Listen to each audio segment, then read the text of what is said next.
So hello there, welcome to stage issue 33 of the Warhammer Age of Sigmar Stormbringer. In this episode we have got 3 bases.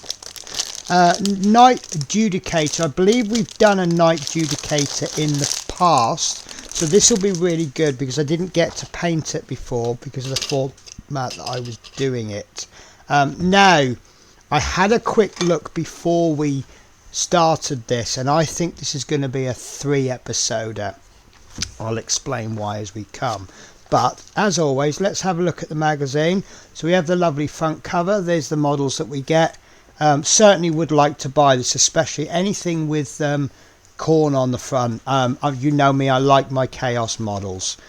So we have the contents page, and then we have section C, chaos 4, Blades of Khorne. So I'm definitely going to sit and read that when I'm not building, because I do love my Khorne figures.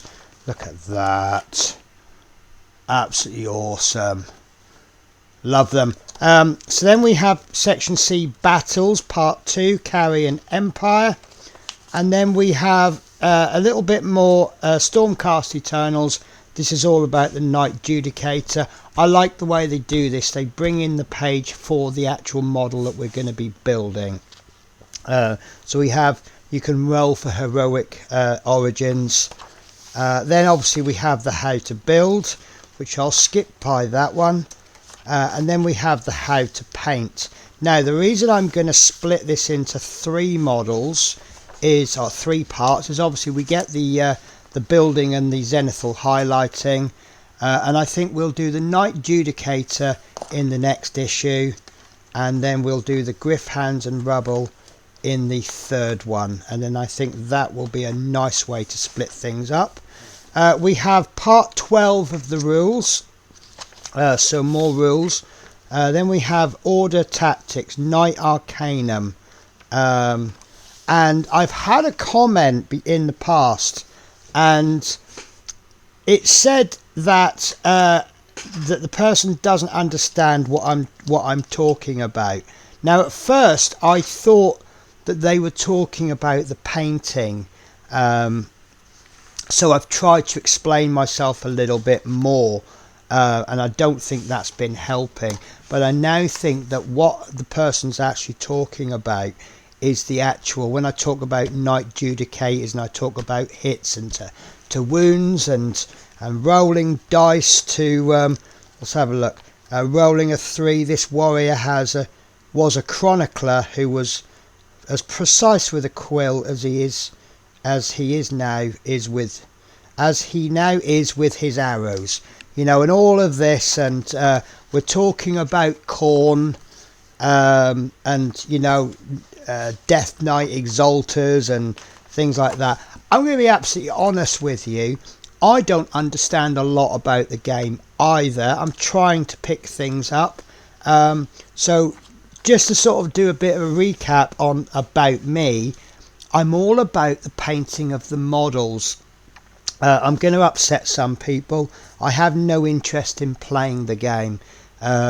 Playing the game involves leaving my house, going somewhere, playing, you know, maybe an hour's travel to a shop, and then spending maybe 2 hours in the shop playing, and then an hour or 2 coming home, and I've lost 4 hours modelling time and painting time while I've done that, and the day might not even have gone as I want it. When I say the way I want it, I'm not talking about winning the game. You know, I've played games where people have had a terrible attitude and I've just not really enjoyed their company. Don't get me wrong, there's some people I have played with, and I've had an absolutely wonderful time. But if you don't understand the pages that I'm talking about, you are in good company. I'm here to do the painting, and that's what I want to enjoy, and hopefully you guys can too. So on the back page we have a little bit of gumph. This is obviously just something to sell it, and then on the back we have the next issue. So issue 34 will be 2 pots of paint, Incubi Darkness, None Oil. Now quite often with the painting issues they tell us to go back on some models, and and then just pick up and add the extra colours. Because of where I've picked this up, I'm not going to go any further back than issue 32. If you're buying this and you see that I miss things out, it says like, oh, paint the model from issue 5, and I don't do it, doesn't mean you don't have to. 35 looks quite an interesting model. It looks like there's only one, but it's an Arch Revenant, so that will be a hero model.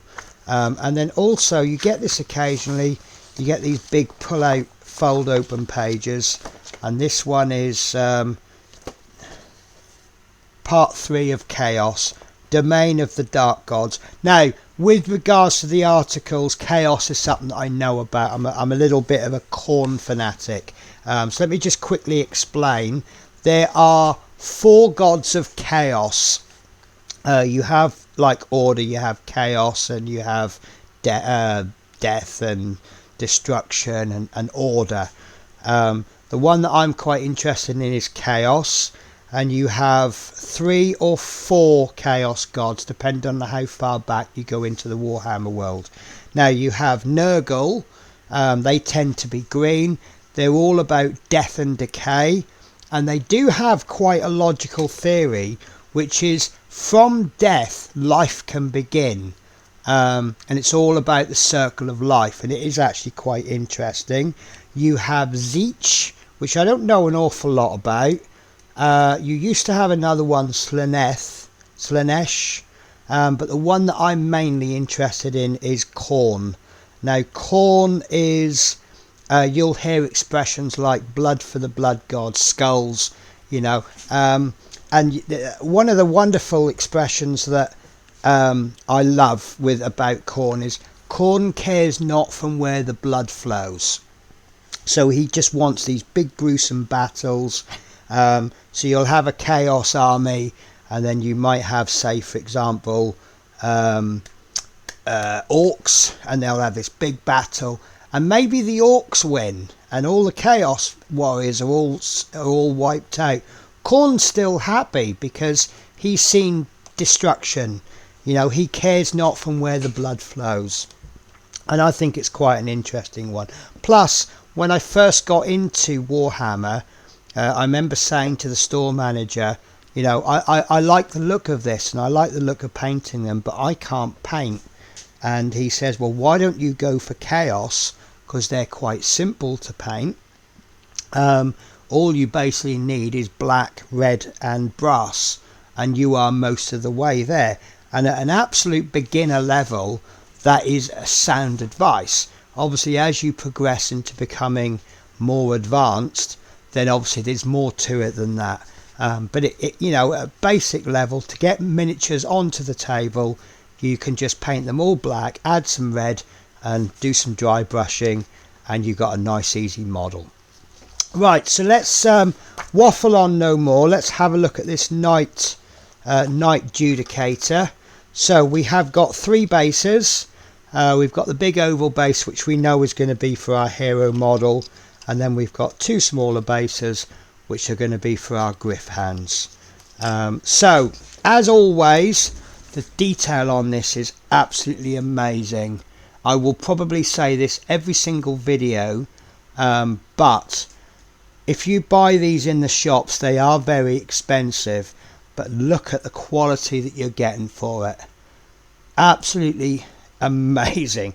Look at the armor there. That is fantastic. And when you apply a color and then you put a wash over the top and then you do some highlighting, that will look absolutely amazing. These Griff hounds, the furry bits on them, absolutely amazing. And they're really designed well, so that the way you assemble them, they go together quite well. Now these have tabs on them, so they look like they're going to be push fit connections. Not my favorite, because I find the push fit connections don't always seem to fit together so well, and you get these big massive gaps. A lot of people will cut all of the tabs off and then glue them together. You can certainly do that. But yes, so right, I suppose you want me to build it now, so let's have a look.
Okay, so let's have a good close-up look at these models. So this is really beautiful.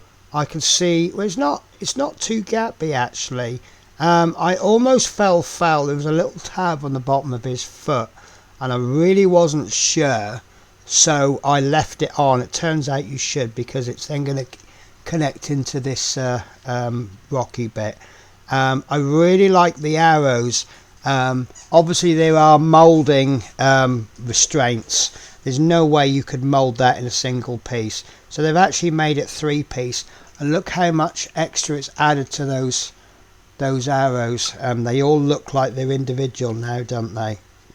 I do love the big bows that these guys carry. They're huge, and he's got this lovely cloak, and you know I like doing cloaks.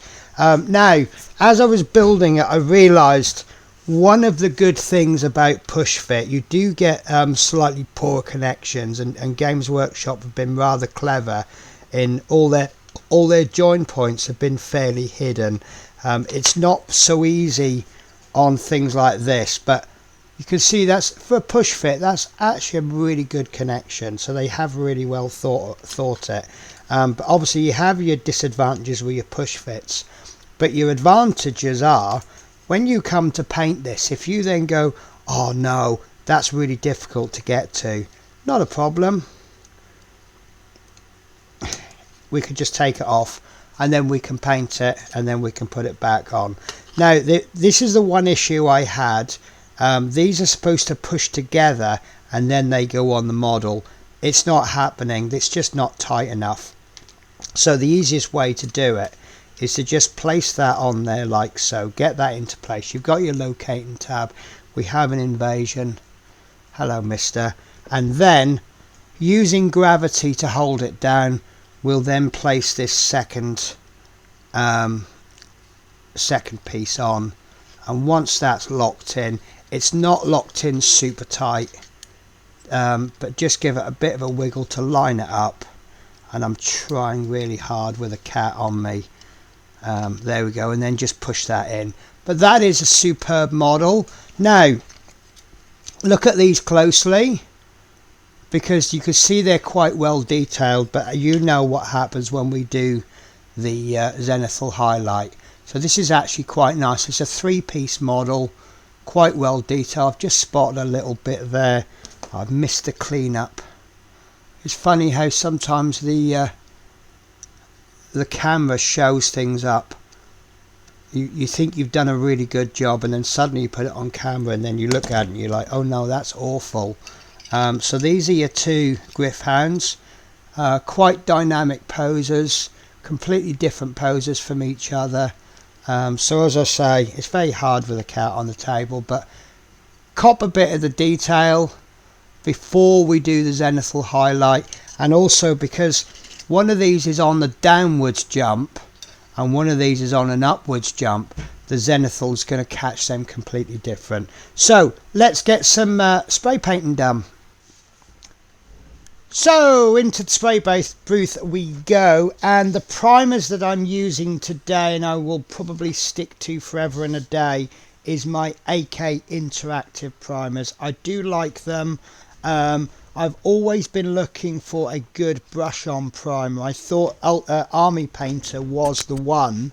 Now the primers that I use for airbrushing are very good airbrushing primers, but they don't seem to have good coverage for brush priming, and I think AK Interactive may be that primer that I'm looking for. However, the drawback is that I can't just shoot the primer straight into the air cup for the airbrush. When I airbrush, I do have to thin it. It's a little bit of a trade-off. So we begin first of all by giving them an all-over prime of black. Make sure you get good coverage. Use the usual procedure. First coat is a dusting coat, second coat is a covering coat, and then if you want to thin the primer down a little bit more and give it a third coat, definitely do give it a third coat, but make it what's called a wet coat. Make sure it's got good coverage. Don't be scared of the primer.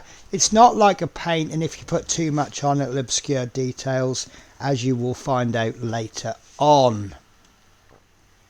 So next up is the grey primer, and we are hitting the grey primer only from a 45-degree angle. We are not looking for full coverage. What you may find easier is to come in from the top view and cover it, and then go over it again from a slightly lower angle. You know, 45 degrees isn't a hard and fast rule. If you've got some high up detail, cloaks and things for example, you might find you want to come in a little bit, maybe at a 90-degree angle. It's up to you, but obviously you keep it to a roughly 45-degree angle, and it really does start to create those shadows. Okay, and then lastly we are doing a layer of white primer. Not sure if I mentioned it, but we did grey primer in the last second bit before this, but this time we are using white primer, and we are hitting that from the top. Do not hold your airbrush up at a 0-degree angle, because you'll just tip all the primer out of the cup. Make the model do the work. Move the model around and just get that from a nice, and we're going to hit all of those nice highlights. Okay, and lastly I'm going to create a little mystery for you. You may spot a little figure has just popped in every now and again. There he is. Now when I was doing this, I was actually doing a batch job, so I've done some recording for this, I've done some recording for the bus, and I've also thought about a future Warhammer video, which will be coming out in a few weeks. It's this magazine. So I've just got that figure ready, got him nice and zenithal primed up, but I'm not going to tell you any more about him. You're just going to have to keep watching every week until he finally makes his appearance. So I have finished zenithal highlighting them, and don't they look fab? Don't they look absolutely amazing? So first of all I want to compare the two griff hands, because they're in slightly different poses. I think the highlighting is going to come out differently, but it never ceases to amaze me, that zenithal highlight. It really does. It's like, rather than the detail saying hello, excuse me, we've got a bit of detail, it's like right in your face going, can you see me? So there we go. And this you're going to love. This has turned out absolutely fantastic. Really, look, all the detail down there, absolutely amazing. The arrows, everything. Like, you've got all this darkness down there, and I'm really happy with that. For some reason some of it came out a bit speckly, as you can see, but I think we'll go with that, because we're going to be brush painting over the top. I think it won't make a difference. And there's a little dude that's made a mystery appearance. Okay guys, so next week we're going to begin painting these. So next week we'll do the griff hands, and then the week after we'll do this bad boy, and yeah, it should be a good model. So hopefully I'll catch you next week.